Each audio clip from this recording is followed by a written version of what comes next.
আগের মাথায় হচ্ছে সবকিছু করে ফেলেছি। আমি আসলে আমার দেখেন আমার ভিডিও সংস্কৃতি ঘুমাইতে পারতেছি না, খাইতে পারতেছি, আপনি তো বুঝতে পারছেন আমার শরীর কাঁপতেছে, আমার অবস্থা কিন্তু খুবই খারাপ। আমি বিভিন্ন জায়গায় এরকম ফেক পাইতেছি। আমার সাথে কোনো রাজনীতির সাথে কোনো জড়িত নাই ভাই। আমি হচ্ছে ওইটা হচ্ছে আপনাদের সাথে আমি রাত বিলেট করে ফেলছি। আমি ভয় হচ্ছে একটা পরিচয় দিচ্ছি, কারণ আপনারা যদি আপনারা 3 জন ছিলেন, আপনারা যদি আমায় মারেন আমি ঠিক আছে আমরা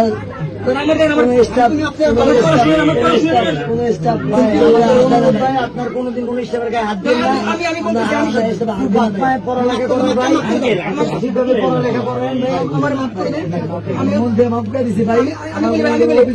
ভাই শুনেন, আমার পড়াশোনাটা আমি স্টুডেন্ট, আমি সাধারণ একটা শিক্ষিত, আমার পড়াশোনা আসুন, আমার পড়াশোনা হুমকির মধ্যে পড়ে গেছে। না ভাই আমরা চাই আপনি পড়ালেখা করেন ভাই, আপনার দেশে ভবিষ্যৎ ভাই, আপনার যা ভুল করছে মানুষ মারতে ভুল করতে পারে, তার জন্য সংশোধন করার জন্য তাই পড়ালেখা